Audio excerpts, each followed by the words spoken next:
Muito bem, estamos de volta com o programa De Carrinho e vamos agora para a entrevista da semana. O De Carrinho vai nesta semana para os campos da reportagem e com alguém que é do ramo há quase 3 décadas e tem história nos gramados também. O programa de hoje recebe o repórter da RBS TV, Fernando Becker. Boa tarde, Fernando. Que prazer em ter você aqui. Boa tarde, Cassiano, tudo bem? Um abraço para você, especialmente aí para os teus ouvintes, pessoal de Taquara. Grande prazer estar participando do seu programa. Vamos em frente, vamos lá. Vamos lá, vai ser um grande bate-papo. O Fernando aí já tem mais de 25 anos de RBS TV, tantas coberturas, tantas histórias aí para contar, né?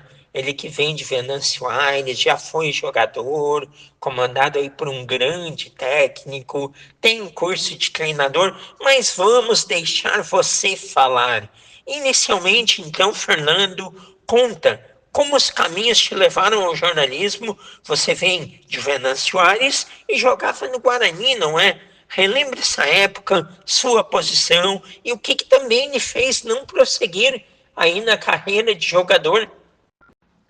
Bom, é isso aí, cara. Eu sou porto-alegrense de nascimento, mas venâncio airense de coração, digamos assim, né? Porque eu me criei em Venâncio Aires, minha família é de lá, né? Meus familiares são de lá.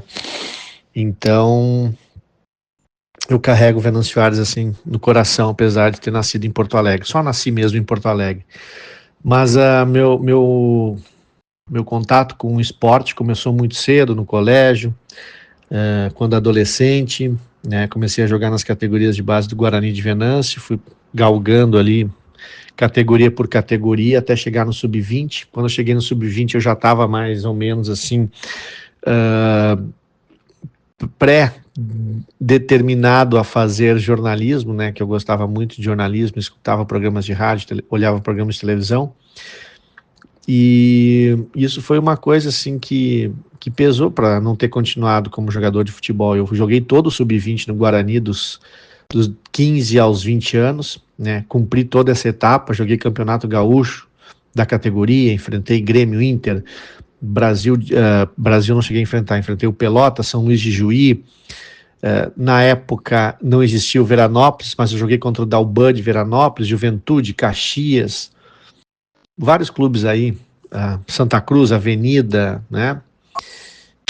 E como eu já estava assim com a cabeça voltada para os estudos, eu não segui como profissional e também eu não me via como um jogador de um nível que pudesse seguir carreira, né? Então fui fazer jornalismo, estudei na Unicinos, depois fui para a PUC, comecei na área fazendo rádio escuta no Palácio Piratini, depois fui para a TV Educativa, uma rápida passagem pela TV Bandeirantes e desde 1999, né, na RBS TV, entrei no grupo RBS pela TV Com e depois, né, trabalhava nas duas emissoras, TV Com e RBS TV. Hoje a TV Com não existe mais, então mas mais ou menos desde 2005, 2006 que eu faço mais RBS TV do que na época eu fazia, né, as duas, mas mais RBS TV do que TV Com. Você é daqueles casos, Becker, que foi seduzido pelo jornalismo. Mais um caso que o jornalismo te chamou e você foi. É algo apaixonante trabalhar com comunicação e mais ainda no segmento esportivo, que a gente sabe tão bem. Você, então, como disse, desde 1999 na RBS TV. Então, eu te pergunto o seguinte: eu acredito que dos repórteres esportivos, você seja o de maior tempo na casa. E quais as grandes coberturas que tu destaca deste grande período até hoje?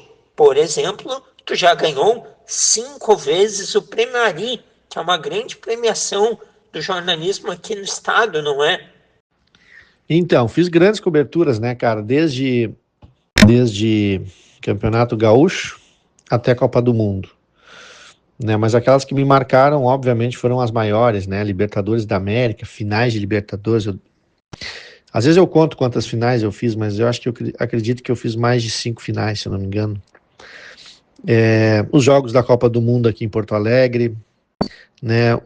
O jogo do Mundial de Clubes do Grêmio contra o Real Madrid, né? Essas foram as maiores coberturas. Campeonato Brasileiro, Batalha dos Aflitos, eu estive na Batalha dos Aflitos.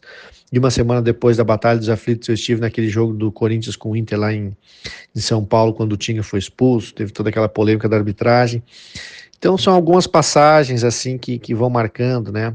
Como, por exemplo, agora eu tive nesse jogo do Inter que escapou do rebaixamento. É uma passagem que marca, né, pelo dramatismo que teve toda a partida, esse final de campeonato. Então eu destacaria aí esses eventos esportivos. Copa Sul-Americana, tive na final do Inter também, o primeiro título da Copa Sul-Americana conquistado pelo Inter. Eu estive lá em La Plata, depois eu fiz o jogo aqui de Porto Alegre. São esses eventos aí que marcam a trajetória da gente.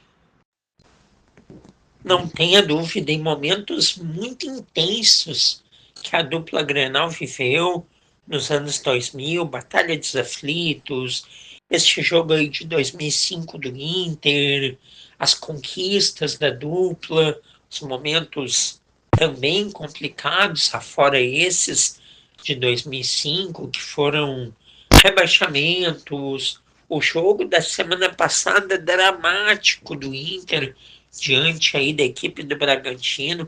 Acompanhei o seu trabalho, muito bom, aliás, maravilhoso, como sempre. São tantas vivências, não é, Becker? É uma história aí em pleno desenvolvimento, mas já com muita coisa para lembrar e poder contar aí para as gerações que vão suceder. Mas faltou dizer, Becker, qual a posição que você jogava na época do Guarani? A minha posição, quando eu jogava futebol, né, era zagueiro. Zagueiro pela direita, jogava de zagueiro pela esquerda, né? Muitas vezes eu era o homem da sobra. Atuei em algumas partidas como lateral direito, também fiz um jogo que eu lembro contra o Aimoré como lateral esquerdo. Não era um zagueiro habilidoso, na época o zagueiro não precisava ter essa característica, né, da habilidade. Se exigia mais um zagueiro truculento, que não brincava em serviço. Eu marcava bem, marcava homem a homem, eu marcava bem, né? Mas assim, eu simplificava jogadas. Se precisava dar balão, dava balão, né? E naquela época não se tinha esse jogo jogado como se tem hoje. Na década de 90 eu joguei até 1990. Então o futebol naquela época era diferente do que é hoje. Também não era tão veloz. Eu era um zagueiro que não tinha muita velocidade, né? Se eu fosse jogar hoje eu ia passar fome por causa da velocidade. Mas enfim, é isso aí. Zagueiro clássico do futebol gaúcho, do nosso interior. E, Becker, você não seguiu então a carreira do futebol, foi para o jornalismo, está aí há mais de 2 décadas na televisão.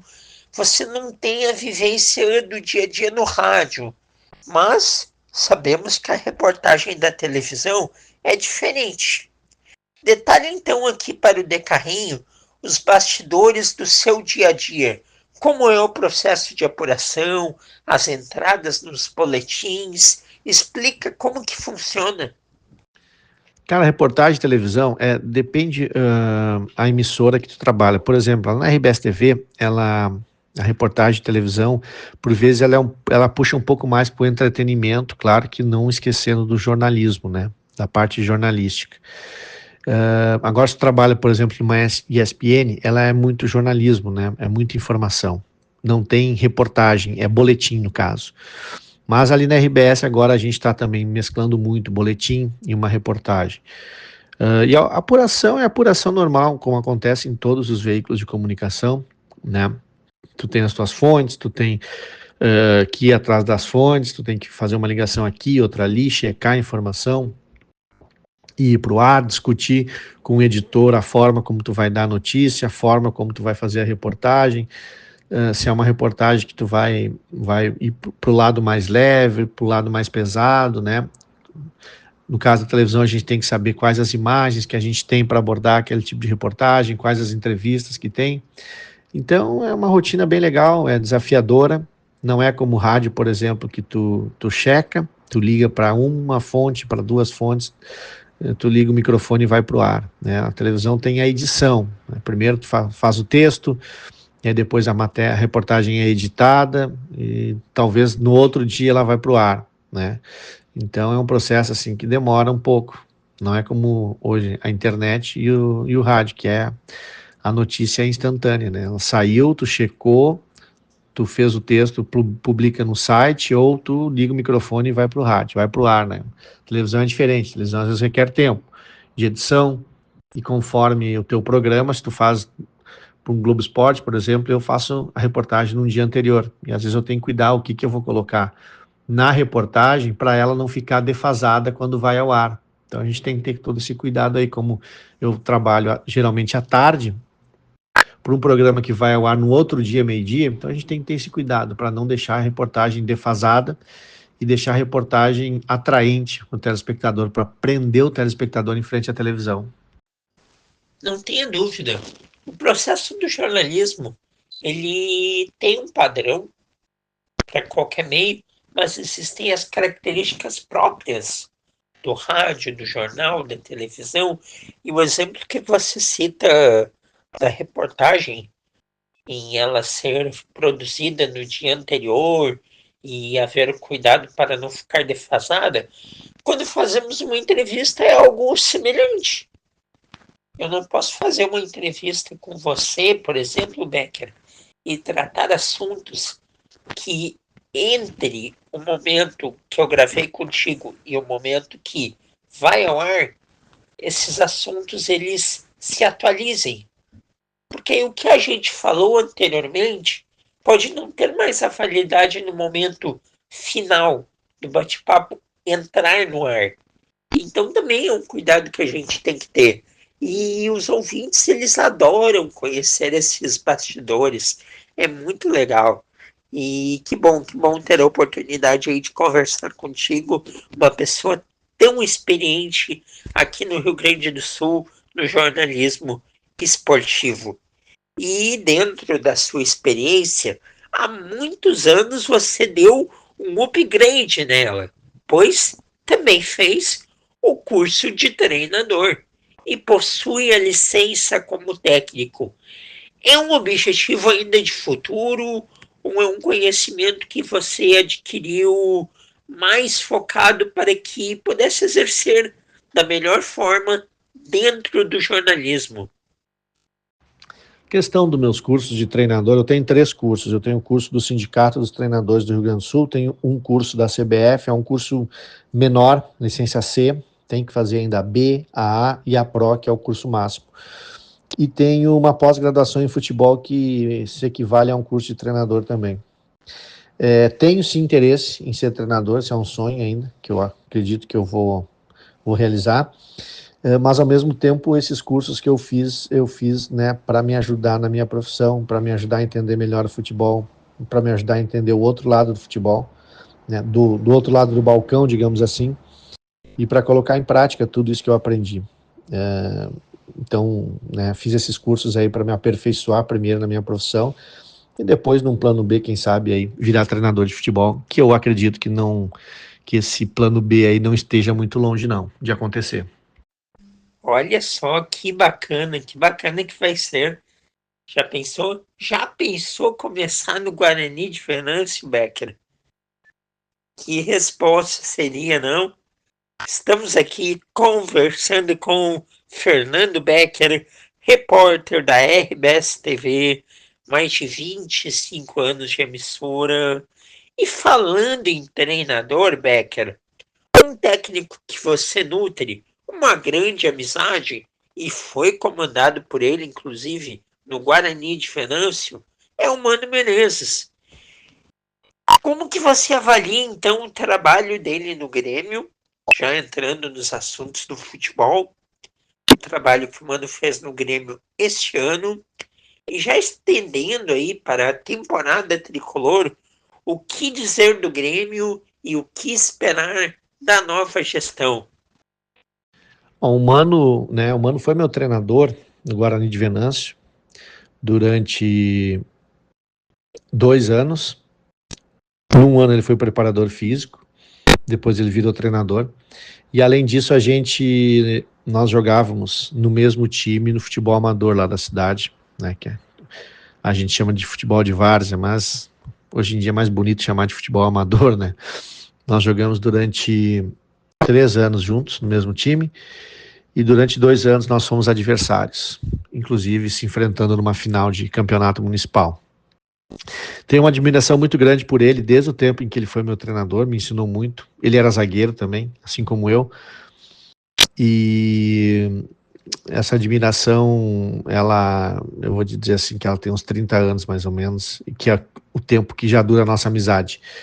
Eu vi o trabalho dele, apesar de muitos não terem gostado, eu vi como um trabalho muito bom, porque o Mano teve muitas dificuldades para desenvolver, né, as ideias dele.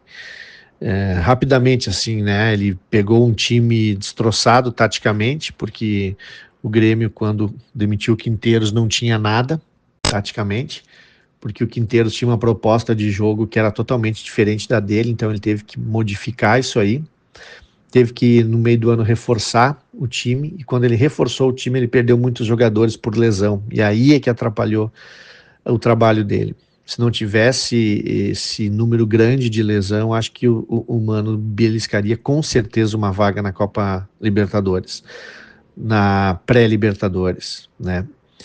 Então, eu acho positivo o trabalho dele, acho que a nova direção deveria ter mantido ele no cargo, porque agora vai fazer uma ruptura, digamos assim, né? Ruptura é uma palavra moderna, se usaram bastante por aí, e vai vir um outro treinador com outras ideias, com outra metodologia, né? O Mano já estava com a metodologia dele imposta no grupo, todo mundo já sabia como ele trabalha, todo mundo já sabia como ele gosta de montar a equipe, né? Todo mundo sabe ali quais as ideias dele, e aí agora vai mudar tudo.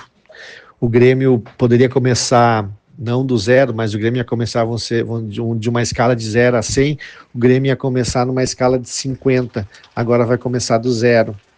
Então, isso mostra a realidade do futebol brasileiro, né? E o porquê do futebol brasileiro, por vezes, andar tão mal assim.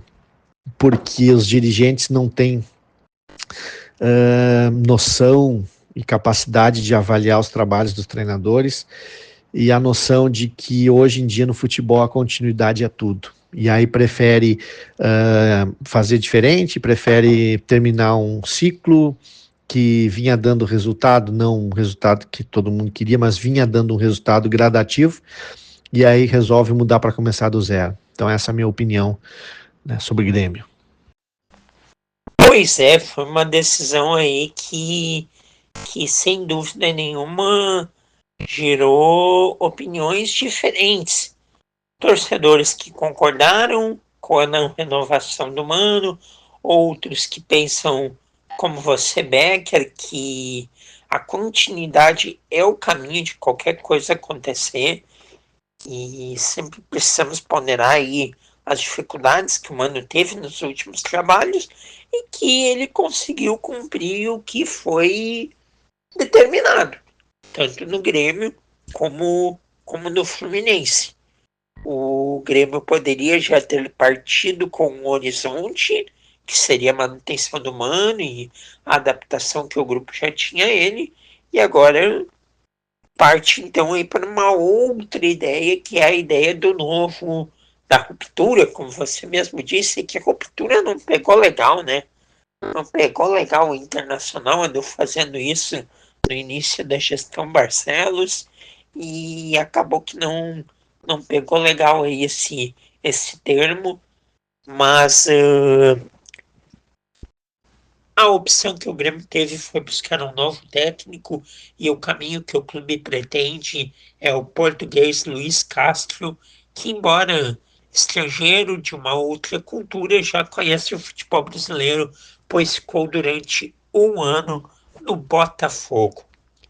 Bom, a gente falou do Grêmio, mas e o Internacional, Becker?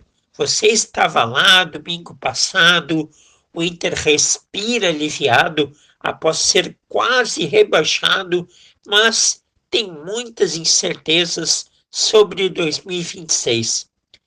Barcelos, na sua opinião, ainda pode salvar a gestão dele? Eu acho que sim. Eu não sei o que tu quer dizer com salvar a gestão dele. Salvar a gestão dele, a gente pode ir por vários caminhos. Vamos supor, salvar a gestão financeira, né? Pode. Se ele conseguir vender jogadores, né, pagar as contas e entregar o clube financeiramente viável, sim.